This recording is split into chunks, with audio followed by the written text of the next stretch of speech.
कि दलित समाज के साथ अभी तक जब से हिंदू बना तब से जो हिंदू समाज में जो दलितों को जो इच्छा किया गया, तुलसीदास जी ने खुद बोले थे कि हम में तुम में खर खरम में सब में राम व्याप्त है। पहले हम लोग को महारा बोलते थे, उससे पहले हम लोग अस्पृश्य समाज बोलते थे, उससे पहले हम लोग शूद्र बोलते थे, उससे हम लोग को। बिहार में इन दिनों भगवान राम पर सियासत जारी है।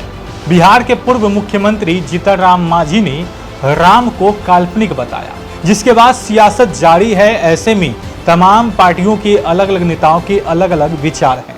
ऐसे में इस मामले को लेकर जिस तरीके से सियासत गरमाई है, इन तमाम मुद्दों को लेकर तमाम नेता अब सामने आ रहे हैं। हमारे साथ सकरा विधानसभा क्षेत्र के राजद के पूर्व विधायक शिलाल बाबू राम हमारे साथ मौजूद हैं। राम के मुद्दे पर सियासत गरमाई हुई है, आपके नाम में भी राम है, आप क्या कहेंगे? जीतन राम मांझी के उस बयान को कितना सहमत है उनके बयान से, या फिर उनके बयान को आप उनकी बयान को निंदा करेंगे या फिर समर्थन करेंगे? देखिए, हम उनका बयान पर देखे हैं, व्हाट्सएप पर आया था, तो हम उनका बयान देखे हैं, सुने हैं। वो सच्चाई लोगों के सामने रखने का काम किए हैं कि दलित समाज के साथ अभी तक जब से हिंदू बना तब से जो हिंदू समाज में जो दलितों को जो उपेक्षा किया गया, सामाजिक तौर पर, आर्थिक तौर पर, मानसिक तौर पर, हर प्रकार से इसे प्रताड़ित किया गया और अनेकों तरह से शोषण अत्याचार किया गया। लेकिन हमारे पूर्वजों ने इस सारे शोषण अत्याचार को सह करके हमारे समाज को यहाँ तक लाने का काम किए हैं। इसके लिए हम अपने समाज को नमन करते हैं। लेकिन जहाँ तक मांझी जी का सवाल है, मांझी जी जो भी बोले हैं वो सच्चाई रखने का काम किए हैं। सच्चाई तो यही है कि राम को लोग बोलते हैं कि अमुक आदमी का भगवान जो होते हैं अदृश्य हैं। तुलसीदास जी ने खुद बोले थे कि हम में तुम में खर खरम में सब में राम व्याप्त हैं। तो राम कोई और है, अदृश्य शक्ति है। वो न कोई जाति है, न कोई धर्म है, कोई किसी का नहीं है, वो सबों के लिए है। जो उनका श्रद्धापूर्वक नमन करेगा, उनको प्रार्थना करेगा, आराधना करेगा, उसको दर्शन देंगे या वरदान देंगे या उनको आशीर्वाद देंगे।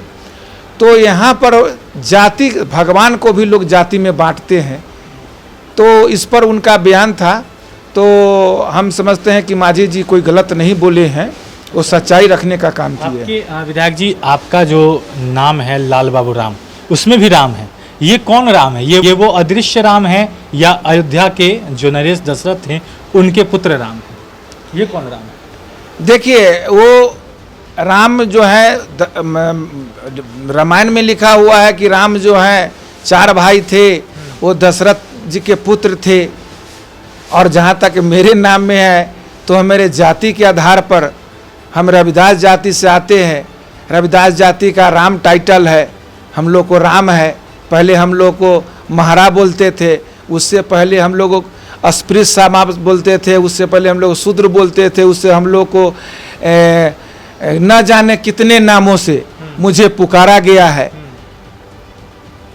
तो सभी लोग हम लोग को उपेक्षा की नज़र से देखे हैं और मानसिक और शारीरिक और अत्याचार हम लोग को करने का काम किए हैं। सामाजिक तौर पर हम लोग को दबाने का काम किए हैं। अब मांझी जी क्या करेंगे? क्या मांझी जी को अपने पास फिर से बुलाएंगे आप लोग? आरजेडी के लोग अपने पास शामिल करेंगे? क्योंकि एनडीए के नेता विरोध कर रहे हैं। बीजेपी के ही एक विधायक ने तो यहाँ तक कह दिया है कि उनका नाम अब जीतन राम मांझी नहीं, जीतन राक्षस मांझी होना चाहिए। क्या करेंगे आप मांझी? देखिए, लोग क्या कहते हैं, ये लोकतंत्र है, सबको बोलने की आज़ादी है, सबको अपनी बात रखने की आज़ादी है। और जहाँ तक पार्टी में लाने की सवाल है, हमारे नेता का निर्णय सर्वोपरि है। हमारे नेता जो चाहेंगे वो होगा।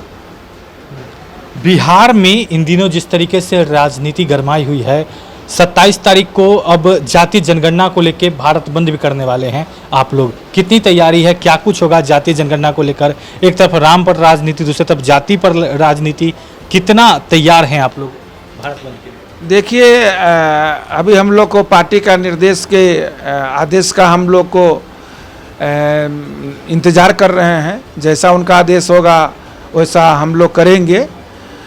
अभी इसमें बंदी पर हम लोग को साहब का माननीय हमारे प्रतिपक्ष नेता श्री तेजस्वी प्रसाद यादव जी का कोई स्टेटमेंट नहीं आया है।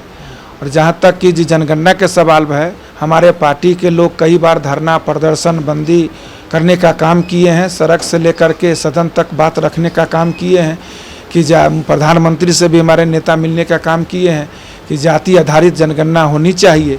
इस तरह से क्या होगा कि सभी जाति का जो कितना संख्या है उसको पता चल जाएगा और उसके अनुमान से जनसंख्या के आधार पर उसके लिए योजना बनाई जा सकती है। अभी एक दलित के नाम पर आता है तो जो मान ली कि जो गरीब है वो छूट जाते हैं, जो मान ली जाए कि जो उस लायक नहीं है वो छूट जाते हैं। इस तरह से हो जाएगा कि जाति में हमारे शेड्यूल कास्ट में भी बहुत जाति हैं, जो शेड्यूल कास्ट में भी देखा जा रहा है तो पिछड़े हुए हैं। पिछड़ा जाति में भी बहुत ऐसे जाति हैं जो पिछड़ा हुआ है।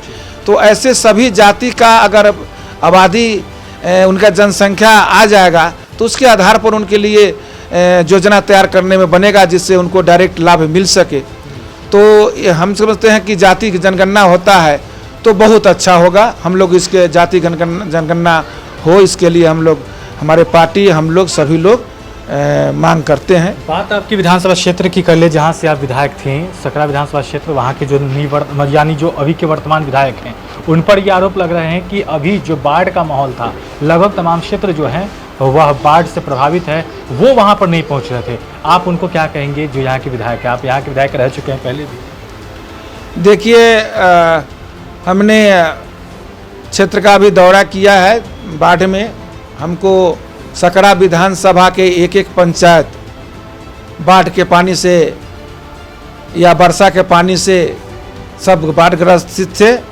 हम इस मुद्दा को डीएम साहब के यहाँ नज़दीक में रखने का काम किए हैं, लिखित भी दिए थे कि यहाँ पर जो बाढ़ राहत को जो राहत मिलता है वो हमारे सकरा विधानसभा में दिया जाए।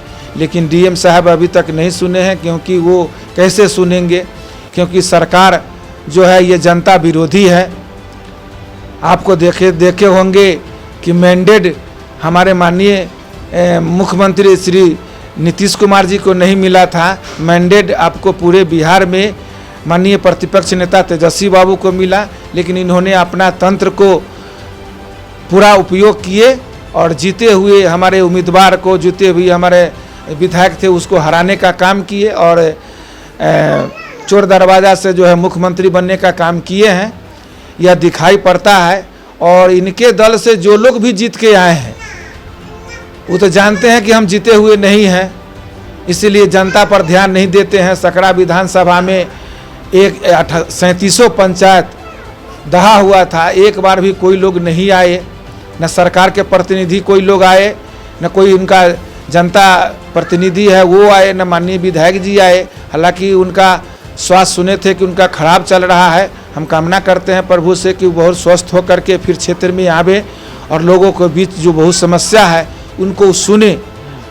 वो सुने अथवा नहीं सुने, लेकिन हम लोग 21 साल से सकरा विधानसभा में एक एक गांव में घूमते रहे हैं, यहाँ की एक एक समस्या को जानते हैं। भी जहाँ जरूरत पड़ता है टेलीफोन आता है, हमको मालूम होता है, वहाँ जा कर के उनके सुख दुख में शामिल होने का काम करते हैं और करते रहेंगे।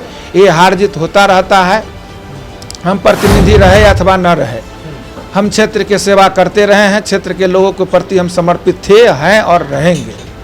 तो हमारे साथ सकरा विधानसभा क्षेत्र के पूर्व विधायक लाल बाबू राम थे, जिनसे हमने बातचीत की। जिस तरीके से जीतन मांझी का एक बयान आया उसके बाद सियासत गर्मा गई। भगवान राम के मुद्दे पर इन दिनों सियासत गरमाई हुई है। आने वाले वक्त में क्या कुछ होता है, तमाम अपडेट्स के लिए बन रहे NBC 24 के साथ आपका बहुत बहुत शुक्रिया।